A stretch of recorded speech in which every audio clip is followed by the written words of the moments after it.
다윗은 주변 사람들로 인해서 지금 다윗이 지금 그건 잘못을 범한 것이 아닌데 나라가 그냥 다윗을 향해서 반역을 일으킨 겁니다. 압살롬 중심으로 해서. 그래서 많은 원수들이 생기고 원수의 소리와 악인의 압제의 용고라. 저희가 죄악으로 내게 더하며 노하여 나를 핍박하나이다. 그래서 주변 사람들이 이유 없이 무조건적으로 대적자가 되고 그리스도인이라는 이유 하나 때문에 또 핍박을 할 수도 있는 거예요. 그리고 여기에 5절에 두려움과 떨림이 내게 이르고 황공함이 나를 덮어도다. 그리스도인들도 살아가는 가운데 여러 가지 이유로 두려움과 떨림이 있고 또 가까운 사람 때문에 아주 여러 가지로 어떤 공포를 느낄 수도 있습니다. 욥도 신앙생활을 얼마나 잘한 사람입니까? 그런데 하루아침에 10명의 자녀가 죽고 재산 다 날아가고 몸 전체가 병들었을 때 새 친구가 찾아와서 위로는 해주지 못할 망정 욥을 계속적으로 공박해서 그 마음을 아주 계속적으로 지속적으로 괴롭혔습니다. 그 친구인데 욥의 말을 안 믿어주는 거예요. 그래서 욥은 새 친구 때문에 계속적으로 번거로움을 당하고 그것 때문에 아주 고통을 많이 받았습니다. 그런데 여기 이제 그리스도인들이 이제 당하는 어려운 가운데 또 하나가 이제 나는 어떤 그런 잘못을 범한 것이 아닌데 그 억울한 소리 듣는 일도 있을 수 있잖아요. 그 억울한 소리 때문에 그것 때문에 마음이 아주 심히 아플 수도 있습니다. 그 앞에 시편 38편 보시겠습니다. 시편 38편 10절 내 심장이 뛰고 내 귀력이 쇠하여 내 눈에 빛도 나를 떠났나이다. 나의 사랑하는 자와 나의 친구들이 나의 상처를 멀리하고 나의 친척들도 멀리 섰나이다. 내 생명을 찾는 자가 올무를 놓고 나를 해하려 하는 자가 괴악한 일을 말하여 종일토록 괴계를 도모하오나 나는 귀먹은 자같이 듣지 아니하고 벙어리같이 입을 열지 아니하오니 나는 듣지 못하는 자 같아서 입에는 변박함이 없나이다. 여호와여 내가 주를 바라사오니 내 주 하나님이 내게 응답하시리이다. 너무 억울한 소리를 들을 때 내 심장이 뛰고 기력이 쇠하고 힘이 다 빠져나가고 눈의 빛도 나를 떠났나이다. 너무너무 고민이 많이 되면은 눈도 침침하고 잘 안 보이게 되는 겁니다. 그리고 나의 사랑하는 자와 나의 친구들도 나의 상처를 멀리하고 나의 친척들도 멀리 섰나이다. 내 생명을 찾는 자가 올무를 놓고 나를 해하려는 자가 괴악한 일을 말하여 종일토록 괴계를 도모하오나. 그러니까 주변에서 계속 죽이려고 모의를 꾸미는 겁니다. 그렇지만 나는 귀먹은 자같이 듣지 아니하고 벙어리같이 입을 열지 아니하오니. 입을 딱 다무는 거예요. 억울하고 마음이 아프지만은 하나님이 살아계시고 다 보고 있으니까 이제 꼭 참고 하나님을 바라고 있는 겁니다. 그래서 우리가 생을 살아가면서 헛된 소문 때문에 그것 때문에 마음이 아주 심히 아플 수가 있는 겁니다. 55편 12절 나를 책망한 자가 원수가 아니라 원수일진데 내가 참았으리라. 나를 대하여 자기를 높이는 자가 나를 미워하는 자가 아니라 미워하는 자일진데 내가 그를 피하여 숨었으리라. 나를 책망하는 자가 원수라면 그 사람은 원수니 내 원수니까 나를 책망하는 것이 이해가 된다 그 말입니다. 나를 미워하는 자가 그랬다면 그 이해가 된다 그 말입니다.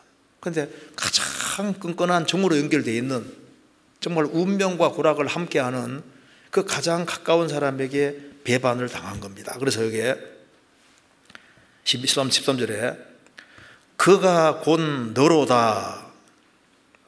나의 동료 나의 동무요 나의 가까운 친으로다. 우리가 같이 재미롭게 의논하며 무리와 함께 하여 하나님의 집안에서 다녔도다. 그런 가장 가까운 사람에게서 배반을 당한 겁니다. 사람이 나하고 원래 원수 관계에 있는 사람에게 뭐 고통받으면 그건 참을 수가 있어요. 그런데 오랫동안 함께하고 특별히 운명과 고락을 함께한 사람에게서 배반 같은 걸 당했을 때 그때는 좀 굉장히 심각한 겁니다. 그러니까 이제 가정 안에서도 가장 가까운 사람에게 큰 상처 받을 수 있습니다. 아내 때문에 혹은 남편 때문에 자식 때문에 부모 때문에 가장 가까운 사람 때문에 마음에 심한 고통을 받을 수 있잖아요. 우리가 지금 살고 있는 세상은 아담 자손들이 살고 있습니다.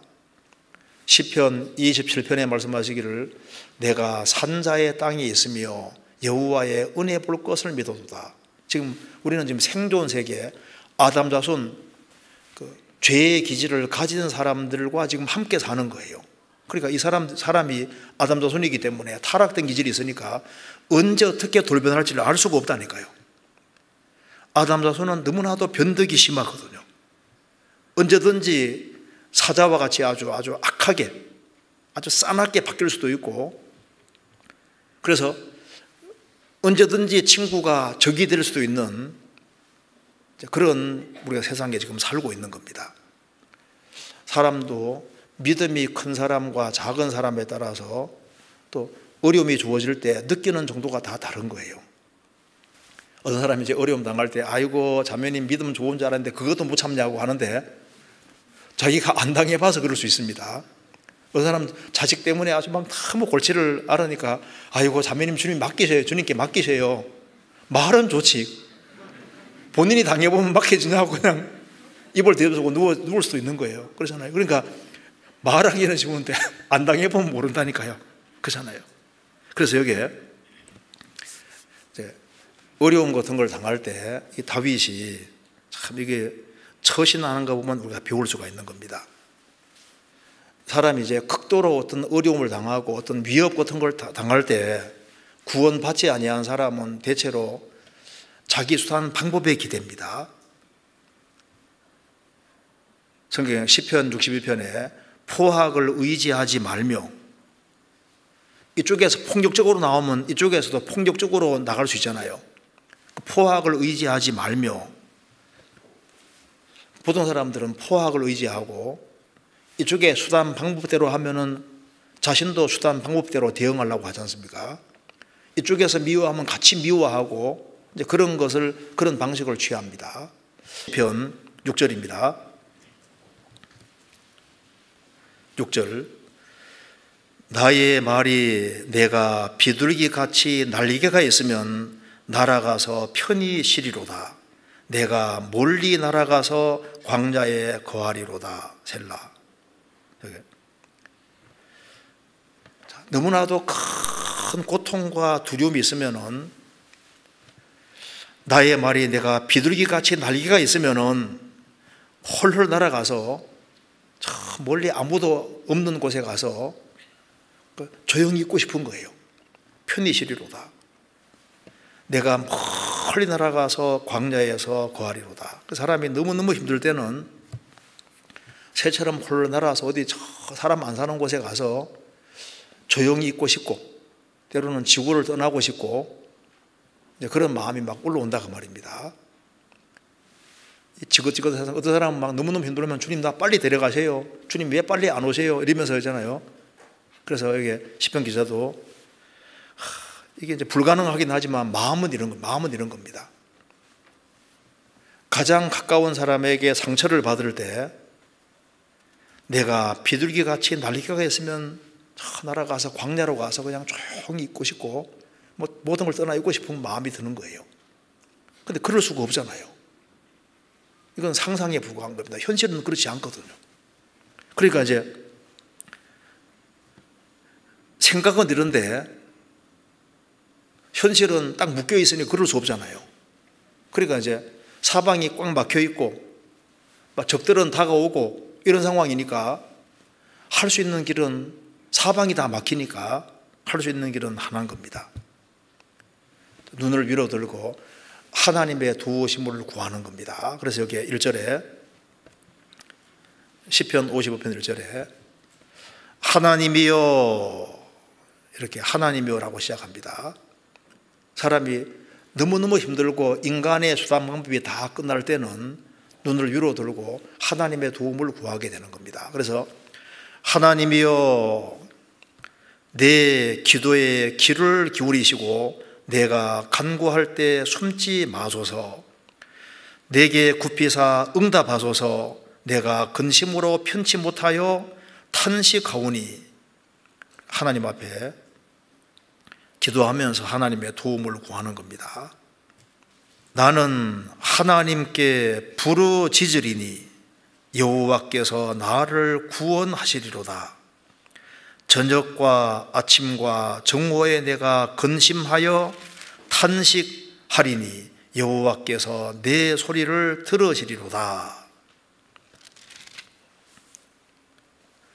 나는 하나님께 부르짖으리니, 방법이 없는 거예요. 시편 50편에도 환난 날에 나를 부르라. 내가 너를 건지리니 내가 너를 용화롭게 하리로다. 환난 날에 나를 부르라. 그래서 나는 하나님께 부르짖으리니 여호와께서 나를 구원하시리로다. 이거 아무리 해도 수단 방법으로 해서 될 수 있는 게 아닌 겁니다.